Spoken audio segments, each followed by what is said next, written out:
నమస్తే, welcome to V3 news. లక్ష్యం సమాజహితం. నేను మీ లచ్చు.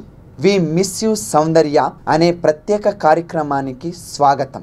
సౌందర్య ఈ పేరు తెలియని వ్యక్తి అంటూ ఎవరు ఉండరు. తెలుగు నుండి మొదలు పెడితే కన్నడ వరకు ఆమె నటించిన ఎన్నో చిత్రాలు. తెలుగు సాంప్రదాయం ఉట్టిపడేలా ఆమె కట్టుబొట్టు, ఇంటింట ఆకట్టుకున్న తన పాత్రలు. కన్నడ అమ్మాయి అయినా తెలుగింటి ఆడపడుచుగా తన హావభావాలతో అందరినీ ఆకట్టుకుంది. అలాంటి సౌందర్యం మన మధ్యలో లేకపోయినా ఈరోజు మనం గుర్తుపెట్టుకోవాల్సిన రోజు. ఈరోజు ఆమె 18వ వర్ధంతి సందర్భంగా మరోసారి ఆమెని గుర్తు చేసుకుందాము.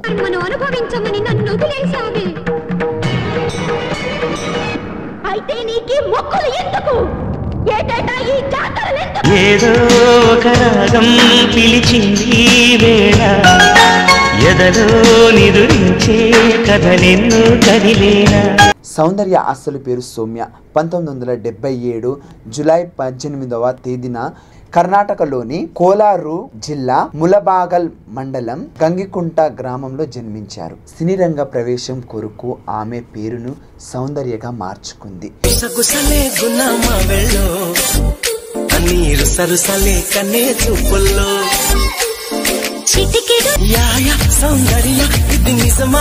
ఆమె MBBS మొదటి సంవత్సరంలో ఉండగా ఆమె తండ్రి స్నేహితుడు 1992 సంవత్సరంలో గంధర్వ అనే చిత్రంలో నటించేందుకు అవకాశం ఇచ్చారు. దాంతో తెలుగులో అవకాశాలు రావడం మొదలయ్యాయి.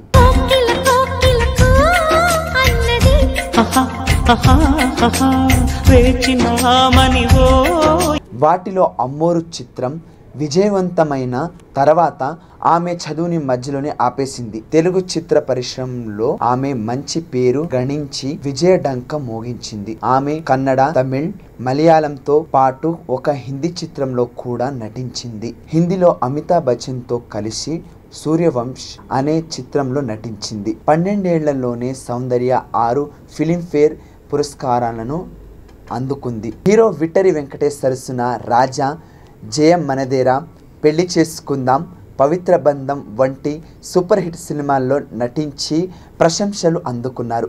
వారిద్దరూ తెలుగు సినీ పరిశ్రమలో అత్యంత విజయవంతమైన జంటగా గుర్తి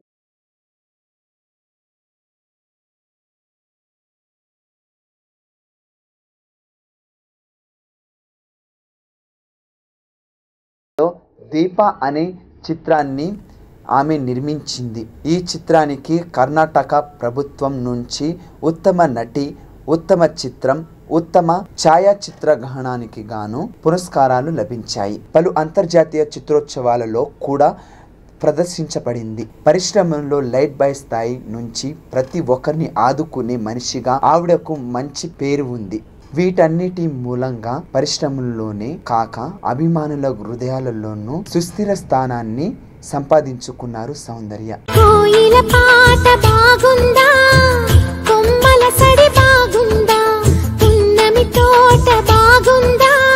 సౌందర్యని తెలుగింటి ఆడపడుచుగా ఆదరించారు. ఆమెని జూనియర్ సావిత్రిగా అంటారు కూడా. సౌందర్యకు నవరస నటి మయూరి అనే బిరుదు కూడా ఉంది. ఆమె రాష్ట్ర ప్రభుత్వం నుంచి అమ్మోరు, పవిత్ర బంధం, అంతఃపురం చిత్రాలకు 3 ప్రతిష్టాత్మక నంది పురస్కారాలను అందుకున్నారు.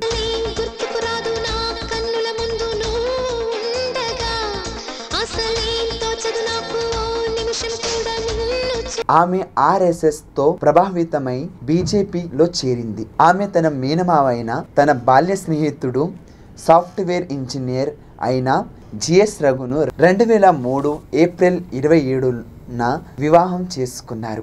ఆమెకు ప్రజాహిత కార్యక్రమాలు చేపట్టాలనే ఆసక్తి ఉండేది.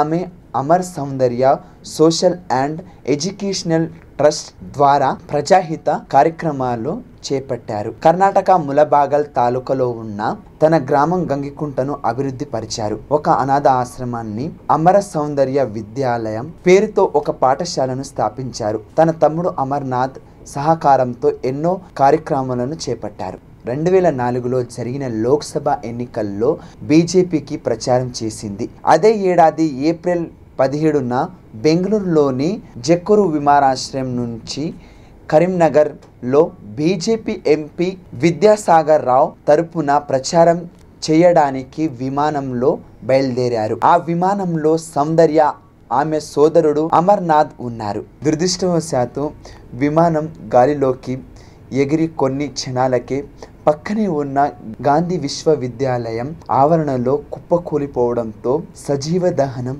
అయ్యారు.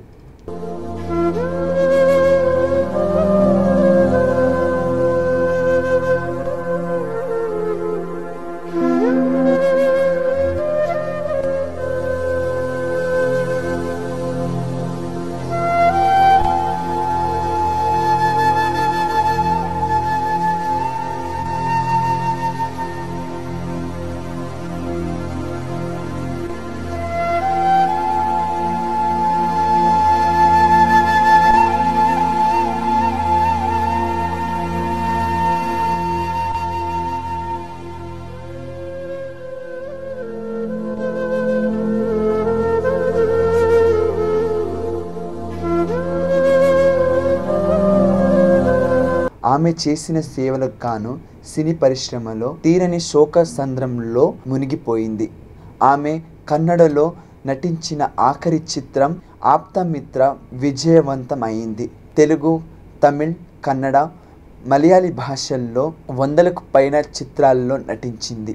ప్రస్తుతం ఆమె జ్ఞాపకార్థం సౌందర్య స్మారక పురస్కారంను కర్ణాటక ఆంధ్ర లలిత కళా అకాడమీ వారు ప్రతి సంవత్సరం ఉగాది పండుగ రోజున ఉత్తమ నటీమణులకు బహుకరిస్తున్నారు. ప్రేక్షకుల గుండెల్లో ఆమె ఎప్పటికీ తెలుగింటి ఆడపడుచుగా మిగిలిపోయింది.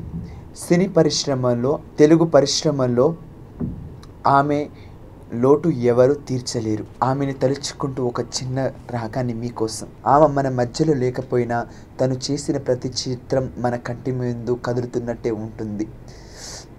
జ్ఞాపకాలే ఓదార్పు, జ్ఞాపకాలే మైమరుపు, జ్ఞాపకాలే నిత్తూర్పు, జ్ఞాపకాలే వీడ్కొలుకు, ఏదో ఒక రాగం పిలిచింది వేళ, నాలో నిదురించే గతమంతా కదిలే.